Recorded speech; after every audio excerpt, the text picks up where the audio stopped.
Just turning to other things in your life, you've adopted quite children. Yes, indeed, yes.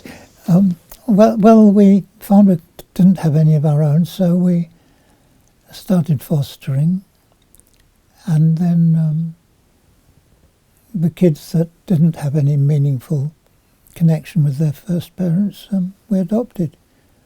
So we fostered 12 kids and adopted half a dozen. So that's... And,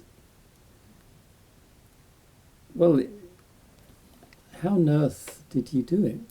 Well, I had a remarkable wife.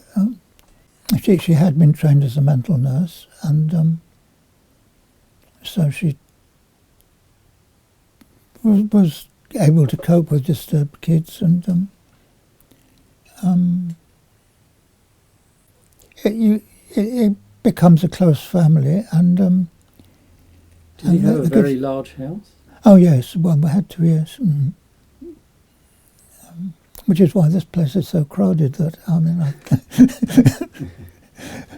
This is your try to squeeze the contents of a large house into a one-bedroom flat. Well, it doesn't go, but it's chaotic, as you can see.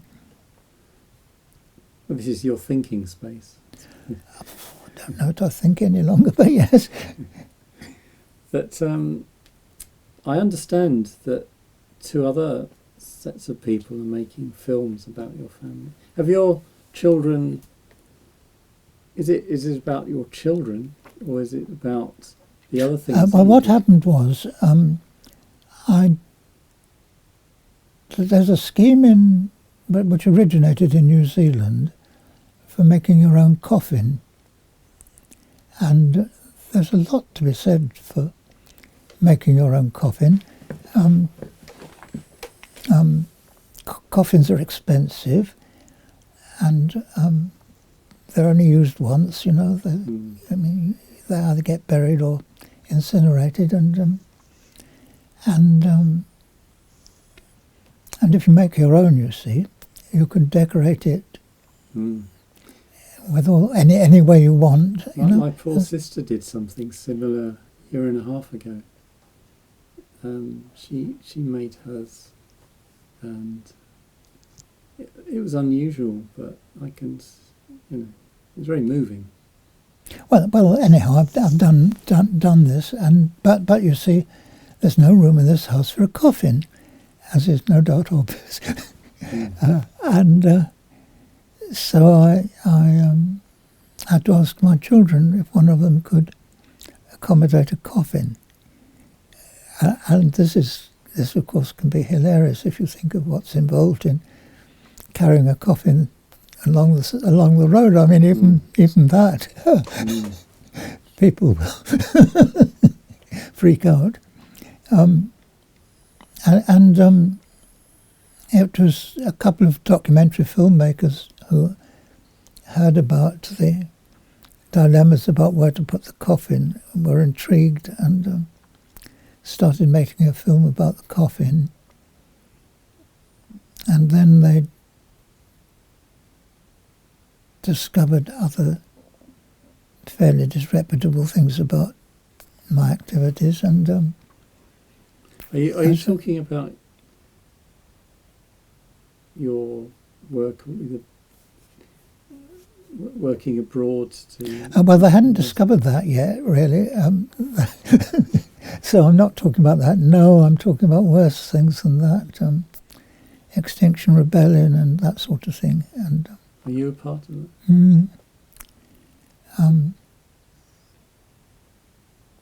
So anyhow, that's their interest. Yes. Why would you say disreputable? Well, it involves getting arrested and all that sort of thing. I mean, most people don't do that sort of thing. And I mean, there has been that sort of thing going on throughout my life. I mean, I've always been on the edge of... Because you don't come across as being rebellious, but I don't know what a what that means. But it's, if you like, a surprise at some of the things that you've done. Shall we say? Yeah. Yes. Well. Compared with, say, the rigour of your... Yes. Well, to be the father of disturbed children yes. is, I mean, you have to be... You have to be, in some sense, a disciplinarian. I mean, it's not necessarily in a harsh sense, but I mean, you can't... You have to guide... You tough to be kind. Well, you have to... Yes, but you have to be guiding as well. You can't just shrug your shoulders. You have to... I mean, even from the point of view of keeping the kids out of the hands of the police, which is the minimum you have to do. I mean, disturbed kids can be a menace. I mean, that they do steal things. They do damage things. They do, and have you managed to turn them around?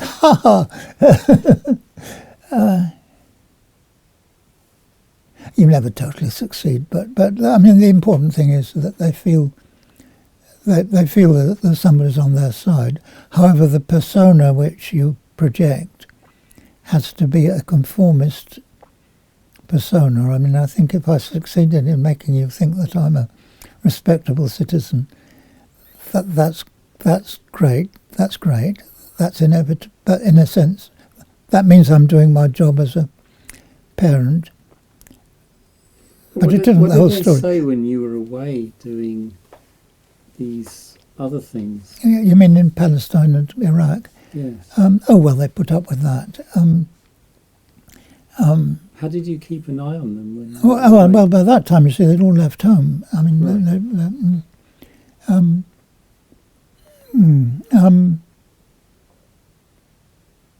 well, I'm a Quaker. Do you know what about Quakers at all?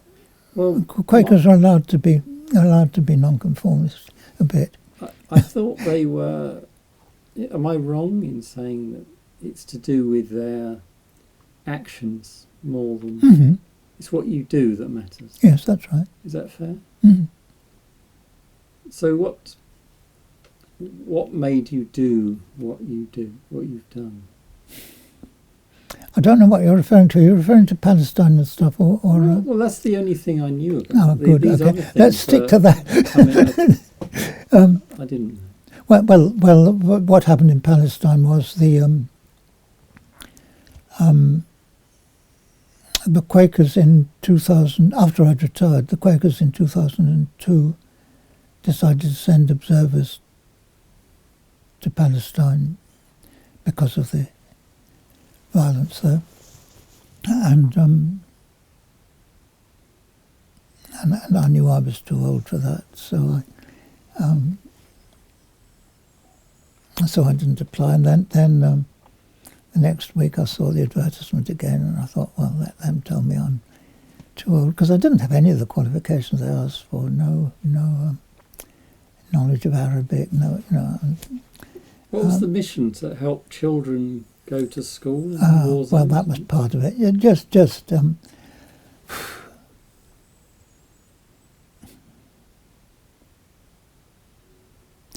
I mean, the practical side of it is to reduce the level of violence. Yes,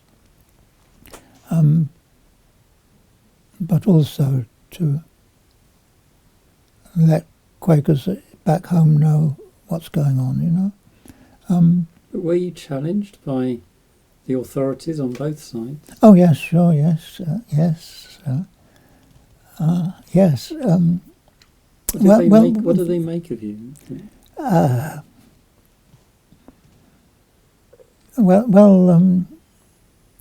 was. They put me with a group called the Christian Peacemaker Team in Hebron. Hebron's a real trouble spot, you may know. And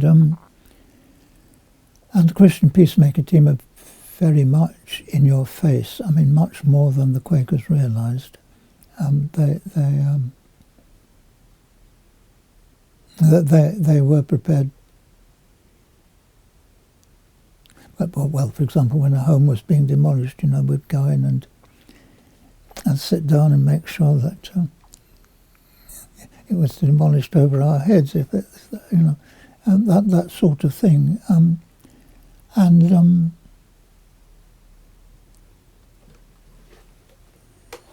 well, I enjoyed it, and then so I came back home and duly reported, and then went back as part of the Christian Peacemaker team, not as a Quaker observer any longer, and then I remember I've walked through parts of Paris, apparently the most dangerous bits, but because I was slightly ignorant, I didn't feel. Did you have a real sense of fear, or was it like a beginner's luck? You were just okay. Oh no, it wasn't beginner's luck, because the CPT people aren't beginners. They're well, for a start, I was scared stiff. How did you cope with that? How could you do anything? Well, I remember thinking, I'm here I've got a visa for 3 months, and I doubt if I shall stay alive for 3 months, because there was so much violence, and I was on the edge of it all the time. But you see, you pretend not to be scared, and then... was that to help the people you were trying to help? Yes, that's right. By not looking scared. And then, well, also just simply ashamed to be scared when all the other people that I was working with weren't scared. And then, you see, after a few days, you realise you aren't as scared as you were, and people get the impression, if you're pretending not to be scared, that you aren't scared. And so gradually you reach a point where you aren't scared, and you actually go to the dangerous things for the sake of going to dangerous things, and that's and I mean there's a lot of joy in doing that. Yes, I mean that. Do you feel like you've saved some lives doing this? Oh, who knows?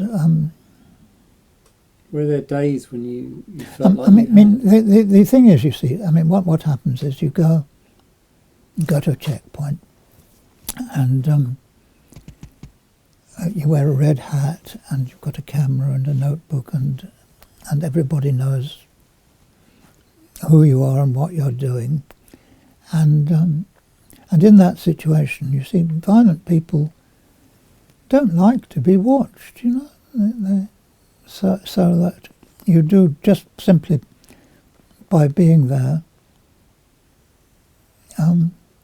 you do make the situation, you do reduce the level of violence. Now, there's no guarantee about that. Of course, you can get arrested. Of course, you can get attacked, and you will be attacked from time to time. But were you arrested? Oh yes, quite often, yes. But well, that's how it works out, and But to go there must have been the culmination of smaller things that you've done throughout your life. I suppose happened it was throughout your life to. Well, you see, being a Quaker does equip you to take risks and so on. I mean, a whole lot of the things which respectable people don't do, Quakers will often do. I mean, that's. I mean, many Quakers have been in prison, and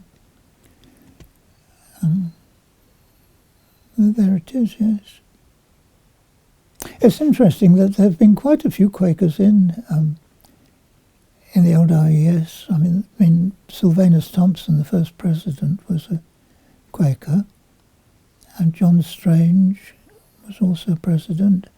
Geoffrey Cundall was also president. All those have been Quakers. But what did you first do? Can you remember the first thing that you did that was?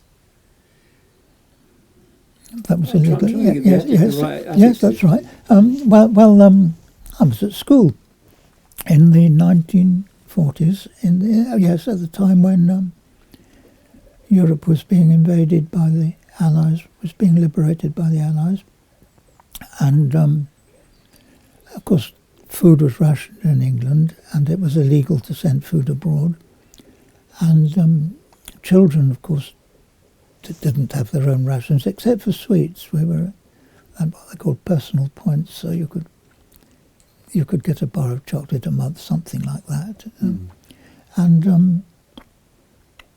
And so I was largely instrumental in getting the kids in the school to buy their bar of chocolate and then get it sent out to kids in Germany who were starving, you see. And this was illegal, of course, but they were smuggled out by relief workers. I irritate local Quakers by saying my first contact with Quakers was in the context of breaking the law, but that would be the first thing I did, yes. So your thought was hungry children are hungry children wherever they are? Well, that's right, yes. And did you get into trouble doing that? No, no. The school authorities pretended not to know. I mean, this is what usually happens. People pretend not, but people who ought to be telling me off pretend they not to know. So throughout your life, the things that you've been doing have just got more and more intense. Is that the right word? I suppose, yes. I mean, yes. When I was a foster parent, I didn't do things illegal. I mean, you have responsibilities to the kids as well. But yes. So for how many years did you have?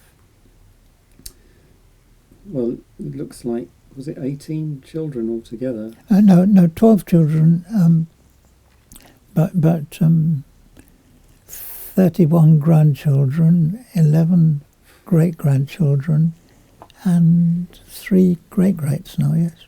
Goodness. So when your grandchildren become grandparents, you know you're on your way out. And have some of your ideas been instilled in them? What do you say?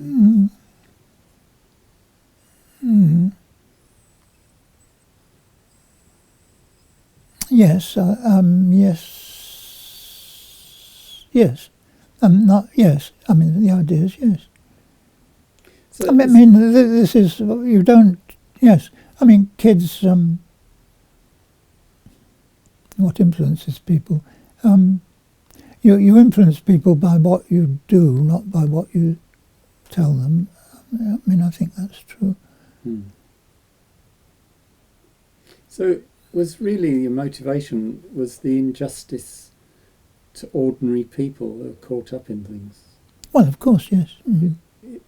You sort of independent of whatever it is, you're just within a situation trying to help. That's right, yes. So when was the last time you went over to Palestine? Oh, well, the last time I was asking... Well, the thing is, I stopped going with CPT when I got too old. I mean, basically, if you're too old to run, you're a menace to everybody.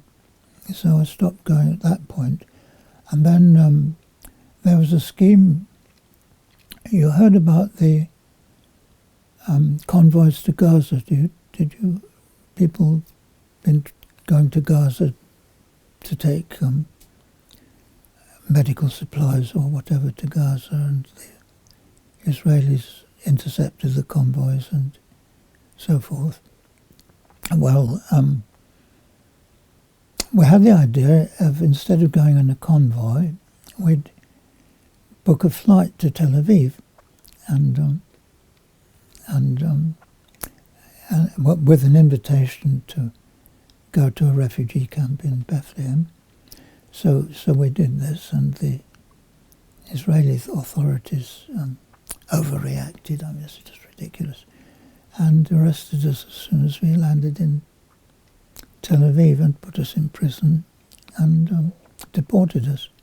So that was my last visit to What did they think you Palestine. were going to do then? I've no idea. I mean, it's so ridiculous. I was in my 80s, and what conceivable damage I could have done to Israelis. An old man in his 80s, for goodness sake, compared with the damage which they did to themselves, because, of course, we were on the telly, and everybody saw this pathetic old man being deported. But I mean, this is the situation in Palestine, that you've got two traumatized communities which are just not capable of behaving rationally. I mean, nobody in their right mind thinks it's in the interests of the Israelis to keep bombing Gaza. I mean, it's so obviously doing them damage. I mean, so obviously, isn't it? I mean, you don't have to be clever to, or politically, and similarly with the sort of thing which the Palestinians are doing with well, I mean, lately, these balloons with, to set fire to Israeli crops. How can anybody think that helps the Palestinian cause? I mean, you can't think that. But they do it, and they do it, I mean, full of hatred, full of, self-justification and so forth, but... What would you see as the solution over there? Oh, well, it's a long story.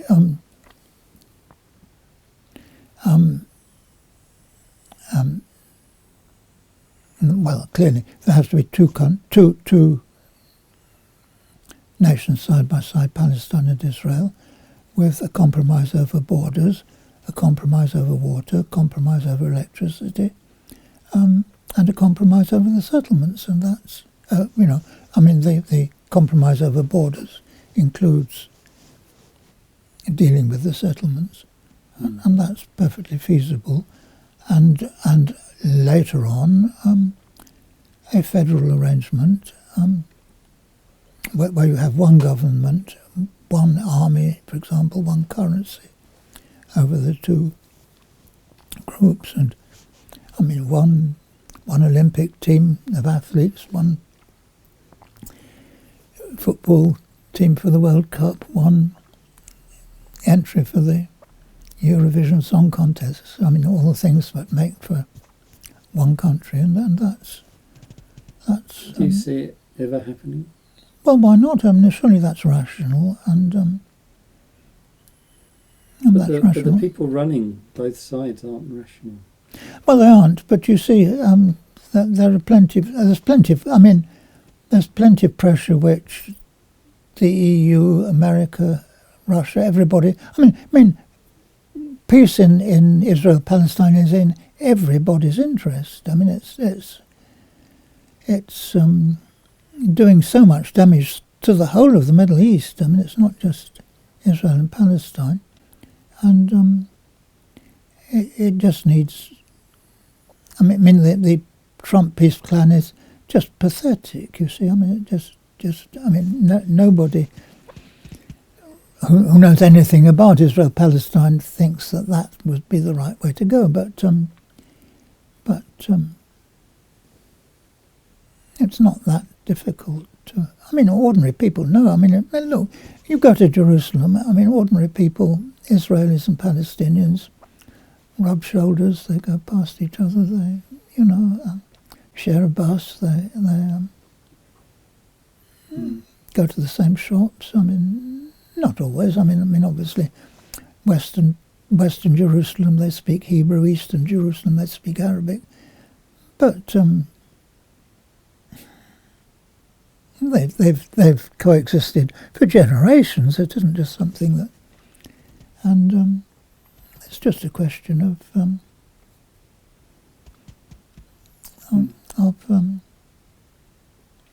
I mean, ordinary people want peace, you know, and yeah. So do you keep in touch with?